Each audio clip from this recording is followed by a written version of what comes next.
One day, you realize you did not break all at once. You broke quietly. Every time you said, "It's fine," when it wasn't. Every time you smiled just to keep the peace. Every time you swallowed your words so the argument would end. And the worst part is, no one noticed, because you became too good at suffering silently. You learned how to change the subject when something hurt. You learned how to say, "I'm okay," even when you were exhausted inside. You learned how to stay quiet because speaking felt more dangerous than enduring it. At first, you thought it was maturity. You thought you were avoiding problems. You thought you were protecting the peace. You thought you were being strong. But with time, you understood something much harder. Sometimes, while trying to keep the wrong people comfortable, you start a war against yourself. You do not always stay silent because you have nothing to say. Sometimes, you stay silent because you already know what will happen if you speak. Someone will minimize it. Someone will get angry. Someone will say you are overreacting. Someone will twist the story until you feel guilty for even bringing it up. So you say nothing. At a family dinner, in a relationship argument, in a message that hurt you, at work when someone crosses a line and you just take a deep breath. You convince yourself it is not worth it, that it is better to let it go, that tomorrow you will forget about it. But you do not forget. You store it. And everything you store to avoid conflict eventually starts making noise inside you. The problem with staying silent for too long is that from the outside, you look calm. But inside, you begin filling up with everything that never had a way out. Words you wanted to say, boundaries you wanted to set, pain you wanted to explain, moments when you needed someone to listen, but you chose not to make anyone uncomfortable. And little by little, your silence starts to look normal.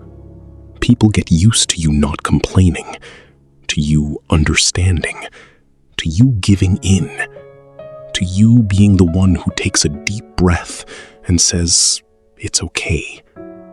But it was not okay. You were just tired of explaining. And here is the dangerous part. When someone stays silent for too long, people can start confusing their silence with permission. Permission to speak to them however they want. Permission to leave them last. Permission to cross their boundaries. Permission to stop asking how they really feel. Permission to assume they can handle everything. Because you never said it hurt. You never said it was becoming heavy. You never said you were reaching your limit. But that does not mean you were not breaking. Staying quiet can feel easier in the moment, but it has a price. Every time you do not say what you feel, a part of you learns that your pain does not deserve space. Every time you let something hurtful pass, you teach others that they can repeat it. Every time you choose not to speak so someone else does not get upset, you send a message to your own body. Your peace can wait. And the body listens. That is why one day, you start feeling tired for no clear reason. Irritated. Anxious. Ready to cry over small things. Distant from people you once loved. Because it was not one single thing. It was everything together. Every "it doesn't matter" every "just leave it," every "I'd rather not say anything." Until one day, something small happens, and you react like it is huge. Not because that moment was huge, but because you had been carrying too much. And when you finally break, most people only see that moment. They do not see all the days you held yourself together. They do not see the nights you went to sleep with pressure in your chest. They do not see the messages you wrote and deleted. They do not see the conversations you practiced in your head.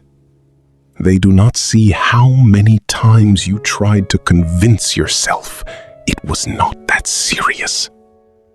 They only see the day you could not take it anymore. And then they call you dramatic, too sensitive, difficult, cold, changed. But you did not change overnight. You simply got tired of being the place where everyone could unload their emotions, while you had nowhere to put yours. And that is a very specific kind of loneliness.